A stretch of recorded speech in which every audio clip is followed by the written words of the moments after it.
Welcome back. If you're just joining, of course, this is Daybreak on Trust Television, and we've got into that segment of the program where we review the front pages of selected dailies. As is customary, I have a copy of the Daily Trust with me. So, front page of the Daily Trust this morning, lead story there says, IPMAN tackles NNPCL over new petrol price. Says oil firm bought product for 899 naira but sells at over 1,000 naira per litre. It will come down, trading arm of National Oil Company says. Well, let's hope it does, because at 1,000 naira, some are saying that very soon Nigerians will be exchanging petrol for dollar. But then, streets deserted as workers, students trek. Atiku knocks Tinubu, Amechi calls for protest, and TU seeks reversal of hike. Other stories on the Daily Trust newspaper say out-of-school children threat to national security, according to the Vice President Kashim Shettima. Soldier stabs police inspector to death in Lagos. Also, NFIU raises concerns over inflow of weapons from Libya. Appeal Court upholds pro-Wike lawmaker as Rivers Speaker, voids budget. Top of the page, Plateau local government polls turns violence as protesters burn motorcycles. Borno confirm escape of 6 repentant insurgents. And finally, bandits appoint deposed village heads in my community, according to Sokoto local government chair. We now move to the Guardian newspaper, where lead story says, war against corruption, where anti-graft eagle turns a blind eye to sacred cows. Interesting. We also see a very interesting pictorial there of an eagle adorning a red jacket and another small eagle with the rope draft tied on its neck, and unfortunately escaped the net of the bigger eagle as he tried to capture it. Well, what that does mean, that means I think it's left to you, our viewers, to make a meaning of that pictorial there. But then, my husband not greedy, working for better future, and you have the picture of the wife of the president there. Atiku, CUPP, TUC, others knock Tinubu over handling of fuel subsidy. Also, Shettima, Kalu, Abiodun decry rising population of uneducated kids, urge action. Don't dare military, defense headquarters warns Asari Dokubo. And also, reps kick against multiple tax burden on Nigerians. That's some of the stories on the front page of the Guardian newspaper. And then now to the Punch. Lead story on the Punch says, petrol price hike. IPMAN tackles NNPCL, threatens to stop operations.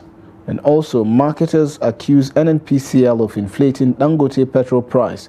IPMAN continues loading subsidized PMS. Top of the page, Noge threatens suit over governor's bill to control local government funds. And also, 7 banks pay 392 billion naira tax, according to a report. Finally, Fubara heads to Supreme Court as Appeal Court affirms pro-Wike lawmakers. Well, some stories at the bottom of the page say data voice services fetch MTN, Airtel, 3.6 trillion naira. Lebanese jailed 14 years for sexually exploiting 2 teenage girls. And finally, why military hasn't gone after Asari Dokubo. This is according to the defense headquarters. Now we have joining us in the studio this morning to provide analysis and, of course, perspectives to some of the headlines on the selected national dailies. I have with me the editor of 21st Century Chronicle, Malam Nuruddin Abdallah, with me in the studio. Good morning, editor. Welcome to the program. Good morning, Mr. Sagir. Thanks for having me. Yes, indeed. Lovely Friday to you, first of all. But then, is it really lovely, owing by the fact that, just, do I say 2 or 3 days ago, the fuel price hit us by surprise, jumping from the 900s as we know it, and it has now entered the 1000s. Do you feel that it came with the expected reaction that one would have hoped that fuel price crossing the 1,000 mark would come with? I think I wasn't surprised at all. And particularly if you remember my stance when this problem started, I know that we're going to reach this at some point. Exactly. And unfortunately, Nigeria seems that we don't learn. This crisis of expectation is still haunting us. We had that in the 8 years of Buhari. So from 2015 to 2019, I learned my bitter lessons, as a Nigerian, as a political reporter and whatever. But it seems that we haven't learned lessons. There is the PIA. Buhari, like I said severally, only postponed the doomsday. He refused to, he signed the PIA after it was passed by the National Assembly. It was celebrated. He brought reform into the extractive industry and downstream sector, particularly in particular. But he was cautioned that if you implement fully the PIA, your party, the APC, will lose the next election. So he implemented some parts and leave the other part, particularly the subsidy issue. PIA provided clauses and whatever that takes government off the oil, particularly in terms of pricing. That was downstream. So it is expected that we are going to reach this place. Excuse me. Even after, that 1 year, after APC won the election, it was expected that he will bring full implementation of the law. He did not until Tinubu came. And Tinubu saw that as a booby trap. And during his inauguration, he said subsidy has to go. President Tinubu did another thing. He floated the naira. So you are no longer giving marketers, importers, naira at that 420 fixed price. You understand that concessionary rate? He floated it, and if now if you go check the NEPIM, if you check the other official window, nothing. Exactly, they are going hand in hand with what he obtains in the parallel market in zone 4 and what you. So that is it. And the products and our refineries are not up and doing yet. When is the petrol refinery coming on board? Well, it has been technically completed, so hopefully it will start technical refining soon. Okay. Yeah. You see, then the product is determined by the international market of the crude as well as our foreign exchange. So twin policies. Exactly, these twin policies. So when government started, and the crisis of expectation, Dangote will do this, Dangote, you remember here? Dangote will revolutionize fuel refining in Nigeria. The prices will reduce to... So I think, do you think the expectation was over-exaggerated in terms of how much Nigerians were expecting the fuel price to come down to? I mean, I understand that there's been a bit of back and forth. IPMAN has accused NNPCL of buying the petrol at the rate of 899 naira per litre, but selling over 1,000. Do you foresee any point in time where this price comes down in favor of Nigerians? Because unfortunately, we've heard a bit of the same old story, and in all of the times that the fuel price has increased, Nigerians has consistently seen and experienced rising queues at the filling stations. When will it disappear? This again, the truth as I see it is this: the fuel price can only come down when our currency appreciates. You can't print, we don't print dollar. You have to earn it through export and foreign direct investment. And also services. Thank you. So, and maybe diaspora remittance, or what you call it. We are not there yet. Naira has to appreciate for it to bring the... And if you can control the Naira, can you control international affairs? Can Nigeria stop the conflict in the Middle East? That's impossible. Can you end the Russian-Ukraine in a war? And so on and so forth. So when people are saying, yeah, hooray, I said no. And even government officials of that time, particularly the Minister of Finance, Hajia Zainab Shamsuna, said, no, he's not bringing a cheaper foil. He's a businessman. Okay, look at what IPMAN, and the players, the worst part of it is this. The players are, Nigeria become pounds in the game, in their game. IPMAN, this, NNPC is no longer the sole off-taker of Dangote product. Why can't IPMAN go to Dangote and knock? I need to so and so amount. And let's see how much is Dangote selling the petrol per liter. Nobody knows. That's been sort of... Why? If an NNPC is buying at 900, they say, no, that was not the price they got from it. How much are you Tell selling? us, make it public. Make it public. And IPMAN, whatever, how much, let them go. So, you know, they are just playing with the minds of Nigerians. And, excuse me, Nigeria, this crisis of expectation is our major problem. The two factors have to be tackled properly. The international market as well as our forex. It's 165 now. Indeed. So by this now, who knows what happened when it goes to 2000? Well, I really do not hope that it gets to that point, but that's a question. So. That's a question. Okay, so I think at this point, I pray exactly. We can only pray it doesn't get to that point, because at this point, Nigerians are saying that there's really very little things that surprises them at this point. But then another story on the front page of the Daily Trust is this one on out-of-school children, where the Vice President said out-of-school children are a threat to national security. Now, Vice President Kashim Shettima has expressed concern over the growing number of out-of-school children in the country, describing the trend as a threat to national security. Shettima spoke in Abuja during an international conference on girl-child education in Nigeria, organized by the Nigerian Governors Forum. So, out-of-school children.